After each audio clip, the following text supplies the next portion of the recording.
بسم اللہ الرحمن الرحیم۔ فصل دوم در واجبات نماز، دوسری فصل نماز کے واجبات میں۔ واجبات نماز ہفت است، نمازوں کے واجبات 7 ہیں۔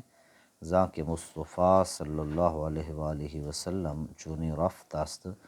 اس لیے کہ آقا کریم صلی اللہ علیہ وآلہ وسلم سے اسی طرح ثابت ہیں۔ فاتحہ ضم سورہ قرآن، سورۃ فاتحہ اور قرآن مقدس کی کسی صورت کا ملانا در دوئی اول از فریضہ بخواں، فرضوں کی پہلی 2 رکعتوں میں پڑھے، یعنی انہیں فرضوں کی پہلی 2 رکعتوں میں پڑھ۔ تو یہ حقیقت میں 3 واجب ہیں، مصنف علیہ الرحمہ نے ان کو ایک ہی شمار فرمایا ہے۔ ایک واجب سورۃ فاتحہ کا پڑھنا، اور دوسرا واجب اس کے ساتھ کسی قرآن مقدس کی صورت کا ملانا، اور تیسرا واجب انہیں فرضوں کی پہلی 2 رکعتوں میں پڑھنا۔ تو اگر کوئی شخص بھول کر فرضوں کی پہلی 2 رکعتوں میں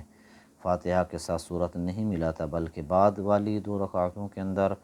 سورۃ فاتحہ کے ساتھ کسی صورت کو ملاتا ہے، تو اس پر سجدہ سہو واجب ہو جائے گا، واجب کے ترک کی وجہ سے۔ یہ فرضوں کی بات ہے، لیکن اگر نوافل ہوں تو ان کی 4 رکعتوں میں سورۃ فاتحہ کے ساتھ صورت ملانا ہے، جیسے آگے آپ بیان فرما رہے ہیں۔ لیک اندر تطوع سنت سورہ بفاتحہ بکن ضمت، یہاں پر ضمت جو ہے اس کا معنی ملانا ہے، لیکن کلام عرب میں تا کے ملانے کے ساتھ یہ ملانے کے معنی کے اندر نہیں ہے، یعنی ضم کے ساتھ اگر تا کو ملا دی جائے پھر اس کے ملانے والا معنی اس سے حاصل کیا جائے تو اس معنی میں یہ استعمال نہیں ہے تا کے ساتھ، تو یہاں پر تا جو ہے وہ خطاب کی ہوگی۔ تو اب دونوں فکروں کا ترجمہ ملا کر اس طرح کیا جائے گا، یعنی یہ اس تا جو ہے یہ مخاطب کی ہے تو معنی بن جائے گا لیکن تو اپنے نوافل اور سنتوں میں، لیک اندر تطوع سنت، لیکن تو یعنی ضمت کی تا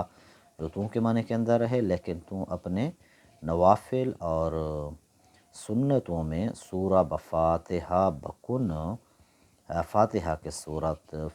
کے ساتھ صورت کو ملانا کر، یعنی فاتحہ کے ساتھ صورت ملا لے، چاہے وہ نوافل ہوں، سنتیں ہوں، عید کی نماز ہے، وتر کی نماز ہے، تو ایسی نمازیں جو ہیں ان کی ہر رکعت میں فاتحہ کے ساتھ صورت کو ملانا واجب ہے۔ کہ آخرینش چون اولین باشد سورہ بفاتحہ کریم باشد، کیونکہ ان کی آخری رکعتیں پہلی رکعتوں کی طرح ہوں گی، یعنی سورۃ فاتحہ کسی نہ کسی صورت کے ساتھ ہوگی، تو فاتحہ کے ساتھ صورت کو ملانا ضروری ہو گیا۔ اگلے واجب کو بیان فرماتے ہیں کہ در بلندی بلند باید خواند، جہری نمازوں میں بلند پڑھنا چاہیے، وہ آنچے پست است پست باید خواند، اور وہ جو سری ہیں ان میں آہستہ پڑھنا چاہیے، یعنی جو نمازیں جہری ہیں جیسے مغرب کی نماز ہے، عشاء کی نماز ہے، نماز فجر ہے، عیدین کی نمازیں ہیں، نماز جمعہ ہے، تو ان نمازوں کے اندر بلند آواز کے ساتھ تلاوت کی جاتی ہے، ان کو جہری نمازیں کہا جاتا ہے اسی وجہ سے، تو ان کے اندر بلند آواز کے ساتھ پڑھنا واجب ہے۔ وانچے پست است، اور وہ جو سری ہیں یعنی ظہر کی نماز ہے یا اسی طرح عصر کی نماز ہے، ان کے اندر آہستہ قرات کی جاتی ہے، تو آہستہ قرات کرنا ان کے اندر واجب ہوگا۔ تو ان کے ساتھ نماز تراویح بھی ہے، یعنی جن کے اندر نماز بلند آواز کے ساتھ تلاوت کی جاتی ہے۔ قاعدہ اول از وجوبات است، پہلا قاعدہ واجبات سے ہے، یعنی اس کا پڑھنا بھی واجب ہے، اور وہاں پر بیٹھنا اتحیات کا پڑھنا بھی واجب، اور قضا کرنا یعنی بیٹھنا یہ بھی واجب ہے، دونوں چیزیں واجب ہوں گی پہلے قاعدے کے اندر۔ تو فرماتے ہیں قاعدہ اول از وجوبات است، پہلا قاعدہ واجبات سے ہے، باس در آخرین تحیات است، پھر آخری میں اتحیات ہے، تو آخری قاعدہ اس کے اندر یعنی اتحیات جو پڑھنا ہے وہ واجب ہے، لیکن اس کے اندر بیٹھنا جو ہے وہ فرض ہے۔ نیز در وتر شد قنوت عیاں، نیز وتروں میں قنوت ظہر ہے، نیز وتروں میں دعائے قنوت، قنوت سے مراد دعائے قنوت ظہر ہوئی، باس تعدیل جملہ ارکان، پھر تمام ارکان کو اطمینان سے ادا کرنا، جی 2 واجب بیان فرما دیے، وطروں کے اندر دعائے قنوت کا پڑھنا بھی واجب ہے، اور تمام ارکان کے اندر تعدیل اطمینان، تعدیل کا مقصد، اطمینان کا مقصد یہ ہوتا ہے کہ یعنی اس طریقے کے ساتھ اطمینان ہو کہ اعضاء حرکت کرنے جب چھوڑ جائیں تو تب مکمل تعدیل ہوگی، یعنی جیسے کہ آپ رکوع سے سر اٹھاتے ہیں قومہ کی طرف، تو جب تک آپ کے اعضاء سیدھے کھڑے ہو جائیں اور آپ کے اعضاء حرکت کرنا چھوڑ دیں، اس کے بعد آپ جو ہے سجدہ کی طرف جائیں، تو یہ مکمل تعدیل ہے۔ اسی طرح ایک سجدہ ادا کرنے کے بعد دوسرا سجدہ ادا کرنے سے پہلے سیدھا بیٹھ جائیں اور آپ کے اعضاء حرکت کرنا چھوڑ دیں، پھر دوسرے سجدے کی طرف جائیں، تو یہ مکمل تعدیل ہوگی۔ یہ بھی نماز کے اندر آپ نے واجب بیان فرمائی ہے۔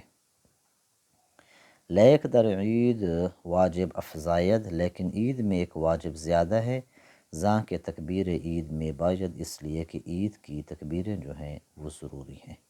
تو یہاں تک آپ نے نماز کے واجبات کو بیان فرمائے، یعنی ایک آپ نے فرمایا سورۃ فاتحہ کا پڑھنا واجب، دوسرا سورۃ فاتحہ کے ساتھ کسی سورت کا ملانا، اور تیسرا واجب جو ہے فرضوں کی پہلی 2 رکعاتوں میں فاتحہ کے ساتھ سورت کا ملانا، اور آگے نوافل اور سنتوں کی ہر رکعت کے اندر فاتحہ کے ساتھ سورت کا ملانا، اور یہ 4 واجب۔ 5واں واجب جو ہے وہ یہاں پر در بلندی بلند باید خواند، یعنی جو جہری نمازیں ہیں ان کے اندر بلند آواز سے پڑھنا، اور جو سری نمازیں ان کے اندر آہستہ پڑھنا، یہ بھی واجب ہے۔ پہلا قاعدہ